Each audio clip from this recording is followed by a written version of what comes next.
Good morning, dear students. We are on chapter 3 Games at Twilight. Today, before I start lecture, I will tell you a story. So let's begin.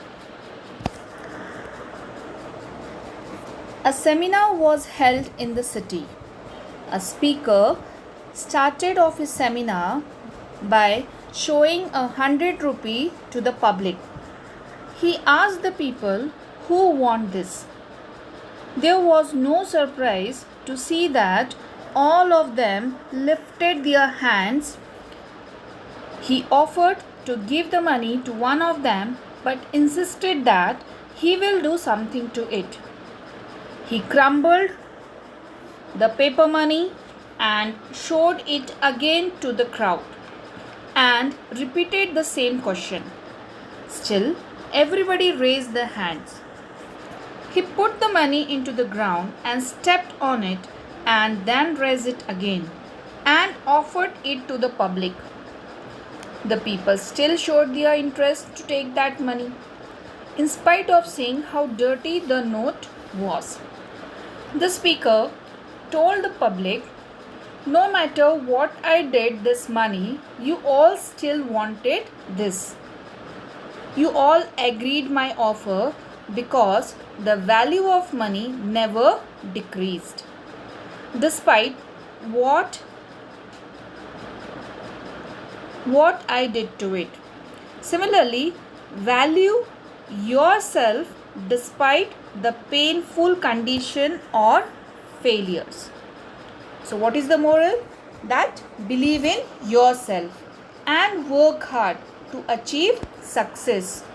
Value yourself. Ignore the failures or obstacles and don't degrade yourself just because of the temporary problems.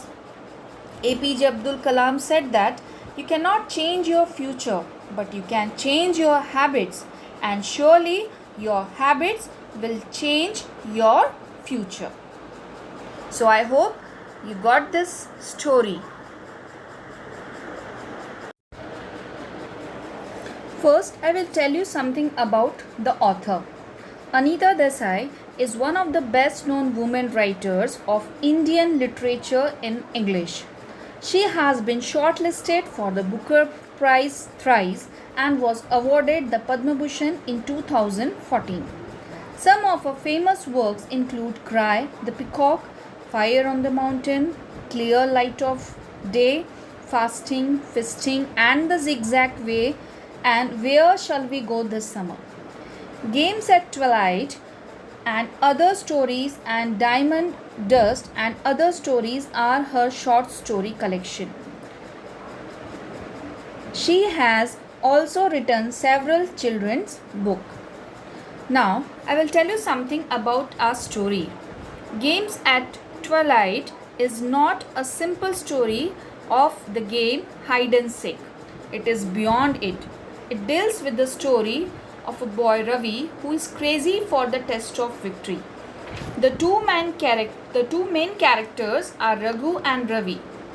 Raghu was the seeker while Ravi was the hider. He tried to avoid being caught, so he hides in an old locked shed. He remains there for a long time and dreaming of his victory and glory. In the mid of his thoughts, suddenly he remembers that he can get the victory by touching the Dane.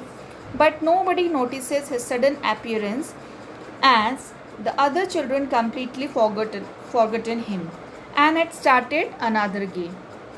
Ravi feels cheated and this hurts him a lot. Now let's see what are the other twists in the story.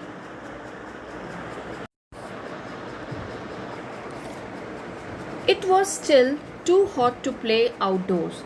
They had had their tea and they had been washed, and after the long day of confinement in the house, the children were anxious to get out. But their mother would not open the door. The children felt that if they didn't burst out into the light and see the sun and the air, they would choke. Now, Usually children are fond of playing outdoors. Here you can see that it's a summer afternoon and it's very hot to play outside. Children had taken their tea and they had cleaned their face, made their hair, and now were very anxious to get out from their house after a long day of imprisonment. The children are feeling choked, means they are unable to breathe and are very desperate to go out into the light and see the sun and the air.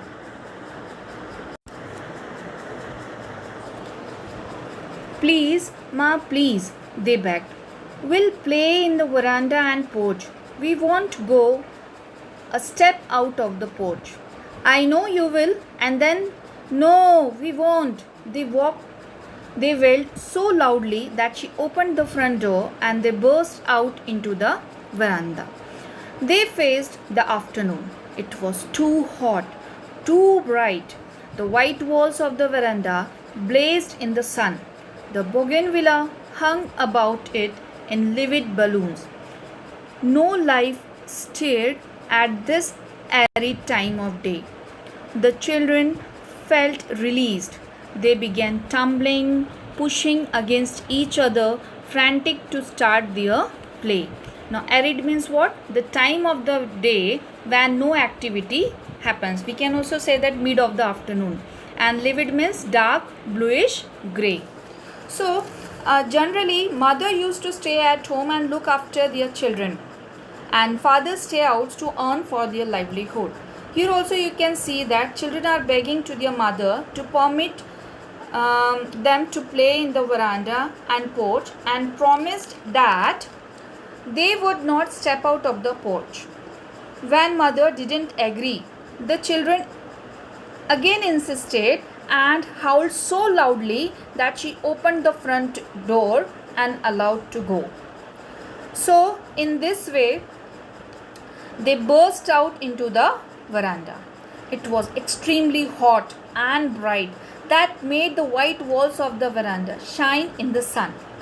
There is no movement at this time of the day. Only the colorful bougainvillea was dancing in the noontime. The children felt released after a long day of imprisonment and forgot their promise. They started tumbling and pushing each other, and in this way they became very crazy. Let's play hide and seek. Who will be it?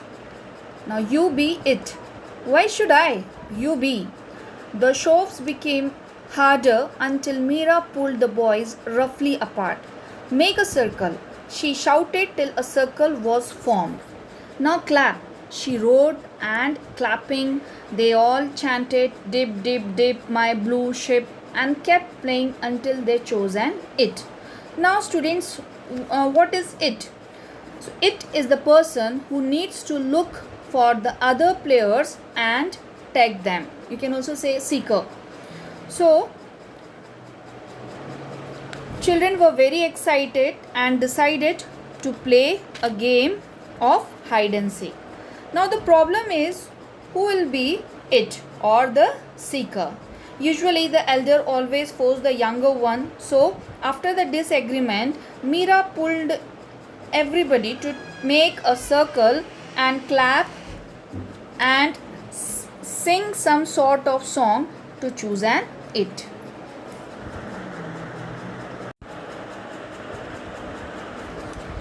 Raghu was it. He started to protest, but the others had all already left to hide. Only Manu suddenly reappeared. He was teary-eyed and then ran off. Raghu turned just in time to see the flash of his clothes. He charged after him with such a loud yell that Manu stumbled over the garden hose and lay there weeping. I won't be it. You have to find them all. So finally, Raghu was chosen as it. Normally, no one accepted easily to be a seeker. In the same manner, Raghu started to protest. or we can say started complaining, but others had soon disappeared from his sight. Only Manu remained to hide, who was anyhow managed to hide, but soon he was caught due to the flash of his clothes. He was frightened with a loud yell of Raghu and fell over the garden hose with teary eyes. He too disagreed to be it and forced him to find all.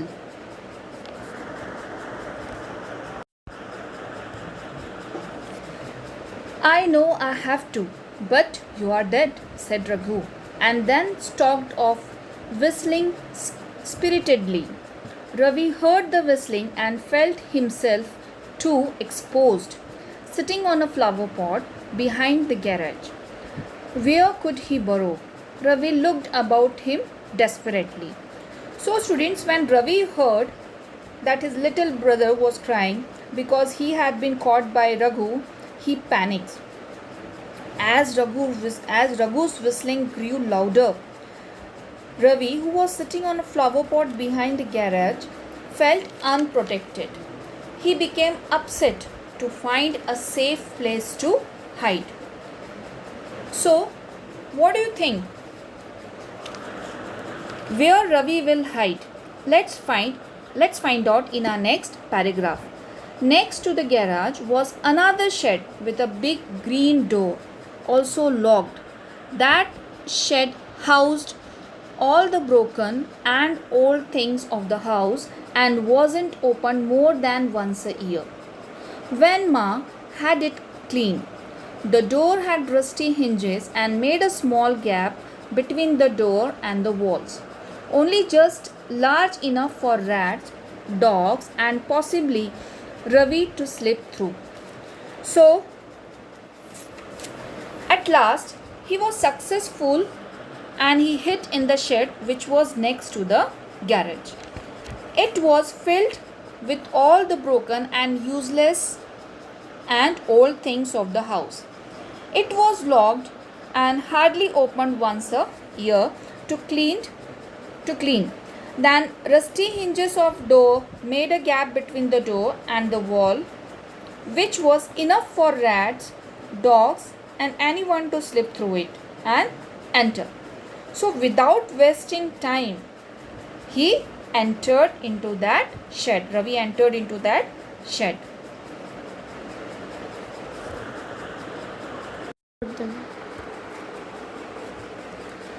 Ravi had never cared to enter such a dark and depressing place.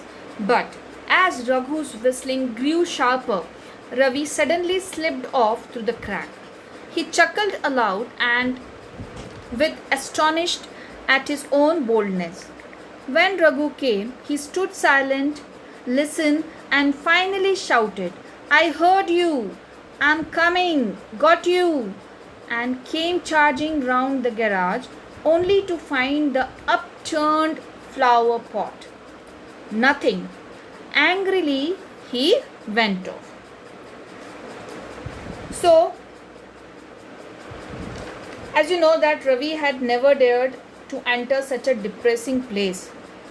But Raghu's loud whistling made him to slip through the crack. Now the shed was dark, damp and ghostly. Ravi was surprised at his own boldness to enter such a depressing place, and he was laughing inwardly with the thought of winning the game.